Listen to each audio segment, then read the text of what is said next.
25 years of running night charters out of Key West, I thought I'd seen everything these waters had to offer. I was wrong. What rose from the deep that night in August 2019, it had a face, and it was watching us. My name's Mike. I run swordfish charters, the kind where you go out deep on 500 feet of water and fish through the night with lights to attract bait. It's not for everyone. You're out there in complete darkness, miles from shore, with nothing but black water in every direction. That particular night I had 3 clients on board, 2 brothers from Ohio and their father, nice guys. They'd booked the trip for the old man's 70th birthday. We headed out around 6 p.m., ran about 20 miles offshore and set up our drift. The first few hours were uneventful. We caught some dolphin, a few blackfin tuna. The old man was having the time of his life. Around midnight, we deployed the swordfish rigs and settled in to wait. That's when the radio started acting up. At first it was just static, little bursts of white noise between the channels. I didn't think much of it. Electronics act funny sometimes, but then the static started to form patterns. Almost like words. I couldn't make them out, but there was definitely a rhythm to it. I switched channels. Same thing. I turned the radio off entirely. The static continued. I've been on boats my whole life. I've never seen a radio do that when it's powered off. Then the water went still, and I don't mean calm, I mean still, like glass, like someone had poured oil over the entire ocean. The boat just sat there, motionless, in the middle of that black mirror. The old man was the first to see it. He grabbed my arm. His grip was surprisingly strong for a 70-year-old. "Captain," he whispered. "What is that?" I followed his gaze to the water about 50 yards off our port side. At first I didn't see anything, just darkness, but then I noticed something moving just beneath the surface, something big. I grabbed my spotlight and aimed it at the water. There was a shape down there, a massive shape. At first I thought it might be a whale, but the proportions were all wrong. It was too long, too thin, and it was moving in a way that no whale moves. Undulating, like a serpent. I estimated it was at least 60 feet long, maybe longer. But that wasn't the worst part. The worst part was when it turned. Whatever that thing was, it became aware of my light. It changed direction and started swimming towards us. Slowly, deliberately, like it was curious. As it got closer, I could make out more details. Its skin was dark, almost black, with a faint bioluminescent glow running along its sides. And its head, God help me, its head was wrong. It wasn't like any fish or marine mammal I'd ever seen. It was almost humanoid. Elongated, yes, but with features that looked disturbingly like a face. 2 dark spots where eyes should be, a ridge that could have been a nose, and a mouth that seemed to stretch too wide. It stopped directly beneath our boat. The radio static suddenly stopped. The silence was deafening. For what felt like an eternity, that thing just hung there in the water, looking up at us. I could feel it watching us, studying us. Then, without warning, it descended, straight down into the abyss. The glow from its body faded until there was nothing but darkness. The moment it was gone, the wind picked up. The current returned. The radio crackled back to normal. I told my clients we were heading back early, made up some excuse about weather. They didn't argue. I think they were too shaken to argue. I haven't done a night charter since, because I know what's down there now, and I know it's still watching.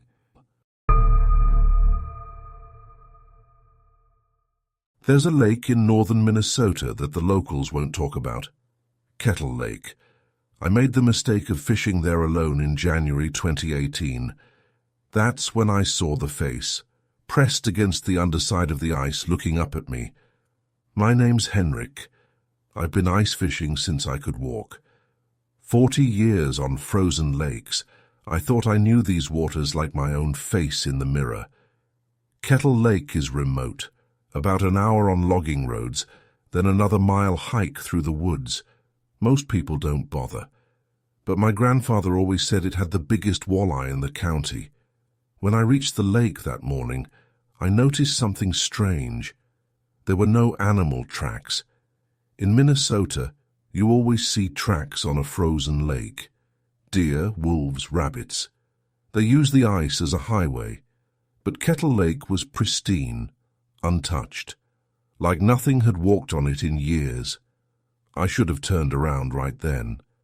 I walked out onto the ice and set up about 200 yards from shore. Drilled my hole, set up my shelter, dropped my line. For the first hour, nothing happened. No bites, no movement. The lake was completely dead. Then I heard it, a tapping sound, coming from beneath the ice. At first I thought it was the ice settling. That happens sometimes. But this was different. This was rhythmic, deliberate. Tap, tap, tap. 3 taps, then silence. Then 3 more. I looked down at my hole. The water was dark, almost black. I couldn't see more than a few inches below the surface. The tapping continued, and it was getting louder. I pulled my line up. There was nothing on the hook. But the bait, the minnow, was gone. Not eaten. Gone, like it had been surgically removed without triggering any movement on the line. The tapping stopped. For a long moment, there was complete silence. Then something pressed against the bottom of the ice. I felt it before I saw it. A pressure, a weight pushing up from below. The ice beneath my feet groaned. I scrambled backwards, and that's when I saw it. A face. Pressed against the underside of the ice, maybe 10 feet away. It was pale, almost white, with features stretched and distorted. But it was unmistakably a face. 2 eyes, dark and unblinking. A mouth, open wide. And it was looking right at me. I ran. Left all my gear behind. Didn't stop until I reached the shore. When I looked back, the face was gone. But I could see something moving beneath the ice. A dark shape gliding silently across the lake. I made it back to my truck and drove home. Never told anyone. The next spring, after the ice melted, divers went into Kettle Lake looking for a car that had supposedly gone through back in the 1970s. They found the car. They also found bones. Human bones. Dozens of them, scattered across the bottom. The authorities said they were old, maybe 100 years or more. No records of anyone drowning there. No explanation. I think about that face sometimes. I wonder how many more are down there with it.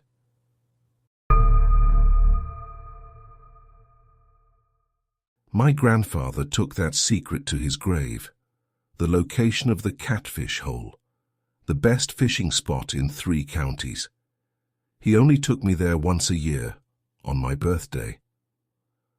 "That water don't like visitors," he'd say. "You gotta respect it." I never understood what he meant, until summer of 2020, when I found out what he'd been feeding to that water for 50 years. My name's Darnell.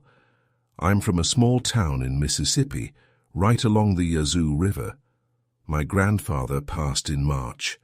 Cancer. In his will, he left me his fishing gear and a hand-drawn map. I waited until June, followed the map deep into the swamp, past cypress trees draped with Spanish moss, through water so dark it looked like ink. 3 hours by boat. When I found it, I understood why he'd kept it secret. The Catfish Hole was a small cove, maybe 50 yards across. hidden behind a wall of cypress. The water was perfectly still, and in the center, an old wooden platform, half-rotted, barely above the waterline. I tied up and climbed onto the platform, cast my line into the dark water. The first bite came immediately. Whatever I'd caught was heavy. My rod bent nearly in half. For a moment I thought the line was going to snap. Then it went slack. I reeled in. The hook was gone, not broken, gone. Like something had bitten clean through the steel. I baited another hook, cast again. Same thing, a massive hit, then nothing. The hook just disappeared. By my third cast I was getting frustrated and a little unnerved. I'd been catfishing my whole life, never had anything bite through steel. That's when I heard the voice. It came from the water, from beneath the surface. A low, gurgling sound that slowly formed into words. "You shouldn't be here." I froze. "Your grandfather knew the rules." I looked down at the water. Something was moving down there. A shadow, darker than the surrounding darkness, circling the platform. He gave us respect. He gave us offerings. What do you give? I couldn't speak. I couldn't move. The shadow circled closer. Then it rose. A head broke the surface. Not a fish. Not an alligator. Something else. Something with a face that was almost human, but covered in scales. Eyes that glowed yellow in the dim light.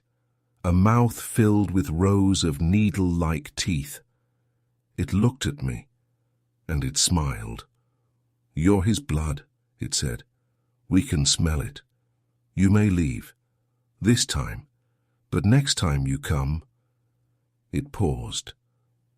"Bring an offering, or become one." Then it sank back beneath the water and was gone. I don't remember getting back in my boat. I don't remember the 3-hour trip home. I just remember sitting in my truck, shaking, watching the sun go down. I burned my grandfather's map that night. I don't know what he was offering to that thing. I don't want to know. So I've worked Alaskan fishing boats for 12 years. Crab, cod, pollock. I've seen men go overboard in freezing water. I've seen waves tall enough to swallow houses. I've made peace with the fact that the sea will kill you if you give it half a chance. But I've never been scared. Not really. Not until the Bering Sea showed me something that wasn't supposed to exist. My name's Travis. October 2021. I was working a trawler out of Dutch Harbour. Night shift. We were pulling pollock about 200 miles offshore, middle of nowhere, nothing but black water and stars. Around 2 a.m. we hauled up a net that felt wrong. It was too heavy, way too heavy. The winch was groaning, the cables were straining, and the captain was screaming at us to check the load. When the net finally broke the surface, we saw why. Mixed in with the fish was something else. A shape, pale, about 7 feet long. At first I thought it was a dead shark or maybe a chunk of whale carcass. Then it moved. The crew scattered. I grabbed a gaff hook ready to push whatever it was back into the water, but before I could move, the thing untangled itself from the net and slid across the deck. It was humanoid. I don't know how else to describe it. 2 arms, 2 legs, a torso, a head. But the proportions were wrong. The limbs were too long. The skin was grey and slick, like a fish that had never seen sunlight. And its eyes... It had no eyes. Just smooth skin where eyes should be. It stood up. I swear to God, it stood up on 2 legs and just looked at us. Eyeless, but I could feel it seeing, scanning, deciding. Nobody moved. Nobody breathed. Then Petrov, one of our deckhands, stepped forward. I don't know why. Maybe he thought it needed help. Maybe he was in shock. He reached out his hand toward the thing. It grabbed him, not violently, almost gently. It wrapped those long fingers around Petrov's wrist and just held him there. Petrov's face went slack. His eyes glazed over. And then he smiled. Not a scared smile. Not a nervous smile. A peaceful smile, like he'd just heard the most beautiful music in the world. The thing released him and walked to the edge of the deck. It looked back at us one more time, then it dove over the side and was gone. Petrov collapsed. We got him below deck, tried to warm him up, tried to snap him out of it. But he wasn't the same. He kept mumbling in a language none of us recognized. He wouldn't eat, wouldn't sleep. Just sat there, staring at nothing, with that same peaceful smile. We radioed for a medevac. They flew him to Anchorage. I heard later that he'd been committed to a psychiatric facility. Wouldn't stop talking about the city beneath the waves and how beautiful it was. Last I heard, he walked out of that facility in the middle of the night. His body was never found. I still work the boats. I need the money. But I don't do night shifts anymore, and every time we haul up a net, I hold my breath until I see what's inside, because I know there are things in this ocean that don't belong here, and I think one of them took a piece of Petrov with it when it left. Every town has a place where kids aren't supposed to go. In our town it was the old Harmon Quarry. 3 boys went swimming there in 1987. Only 2 came back. They said the 3rd one drowned, but they never found his body, not in the water, not anywhere. I was stupid enough to go fishing there anyway, and I found out why that body was never recovered. My name's Jesse. I grew up in a small town in West Virginia, right in the heart of coal country. The Harmon Quarry shut down in the 1960s, flooded sometime in the 70s. By the time I was a kid in the 90s, it was just a deep, dark lake surrounded by rusted fences and warning signs.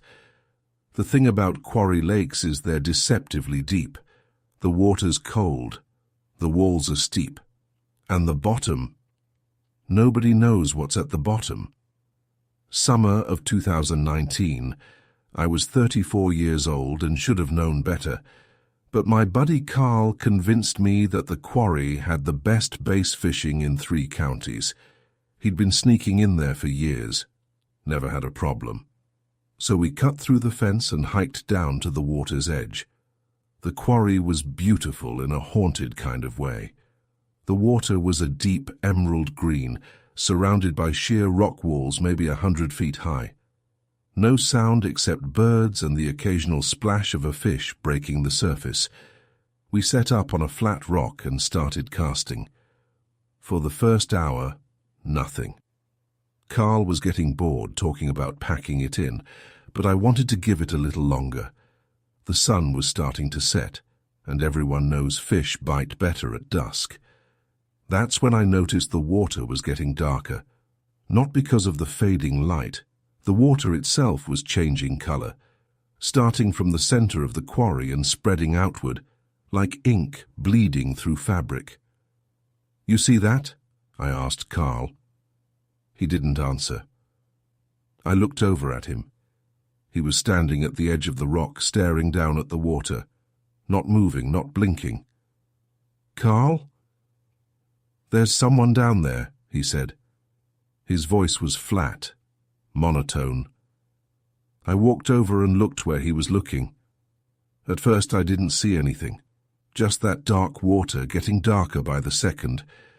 Then I saw the face, deep down, maybe 20 feet below the surface. A pale, bloated face, looking up at us. It was a child, a boy, maybe 10 or 11 years old.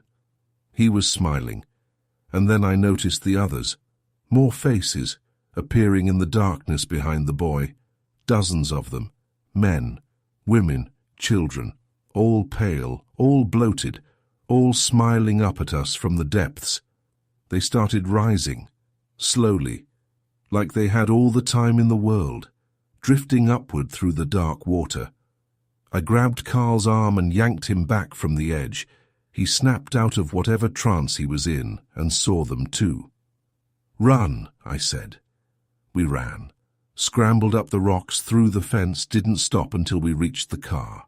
When I looked back at the quarry, just for a second, I saw a hand reach out of the water and rest on the rock where we'd been standing. Then it slowly slid back beneath the surface. I looked up the history of that quarry later. The official records say 7 people have drowned there since it flooded, but there are older stories about the miners who died when the quarry was still operational, cave-ins, blasting accidents, dozens of men. They never recovered most of the bodies. They just left them in the rock. And when the water came, it covered them all. I think they're still down there, waiting, growing, collecting. And I think that boy from 1987 is with them now.